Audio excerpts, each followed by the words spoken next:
வணக்கம். ஜி தமிழ் செய்திகள் வாசிப்பது உங்கள் கோமலா. ராணிப்பேட்டை மாவட்டம் சோளிங்கரில் அரசு ஆரம்ப பள்ளி நுழைவுவாய் கேட் அருகே கழிவுநீர் தேக்கம். தொற்று நோய் பரவுமோ என்ற அச்சத்தில் பெற்றோர்கள், கண்டுகொள்ளாத கிராம நிர்வாகம். ராணிப்பேட்டை மாவட்டம் சோளிங்கர் அடுத்த இரண்டாடி கிராமத்தில் அரசு ஆரம்ப பள்ளி மற்றும் அரசு மேல்நிலைப் பள்ளி செயல்பட்டு வருகிறது. அரசு ஆரம்ப பள்ளியில் இடங்களை தனியார் ஆக்கிரமித்து உள்ளது. இருந்தும் சிறிய இடத்திலேயே 5 வகுப்புகள் கொண்ட ஆரம்ப பள்ளி நடைபெற்று வருகிறது. இந்த பள்ளி கோடைக்கலிலிருந்து லாலாப்பேட்டை செல்லும் நெடுஞ்சாலை ஓரமாக உள்ளது.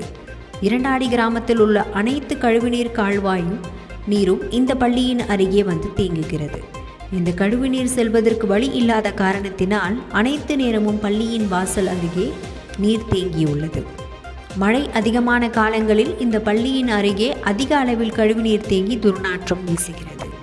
இந்த பள்ளி நுழைவுவாய் அருகே எந்த நேரமும் கழிவுநீர் தேங்கி கொசுக்கள் மொய்ப்பதால் குழந்தைகளுக்கு தொற்று நோய்கள் பரவுமோ என்ற அச்சத்தில் பெற்றோர்கள் உள்ளனர்.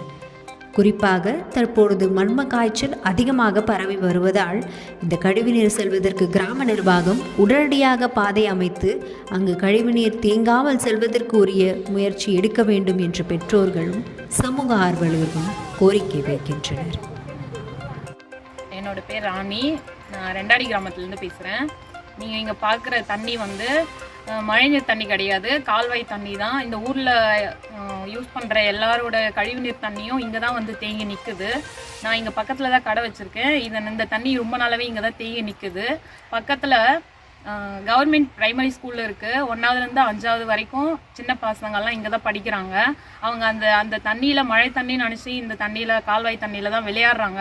அவங்க மேலெல்லாம் தெரித்து கொசுலாம் நிறைய தேங்கி நிற்குது இந்த தண்ணியில். அதனால ஏதாச்சும் டெங்கு அந்த மாதிரி ஏதாச்சும் நோய் வர வாய்ப்பு இருக்குது. இது இங்கே மெயின் ரோட்லேயே தேங்கி நிற்கிறனால பஸ்ஸு வண்டி எல்லாமே போகுது, குழந்தைங்க மேலே தெரிக்குது. அதனால ஏதாச்சும் நோய் வருமோன்னு எங்களுக்கு ஒரு பயமாக இருக்குது. இதுதான் என்னோட கோரிக்கை. நீங்கள் இதில் ஏதாச்சும் ஒரு நல்ல அரசாங்கம் ஒரு நல்ல நடவடிக்கை எடுத்தால் நல்லாயிருக்கும். இதுதான் என்னோட கோரிக்கை.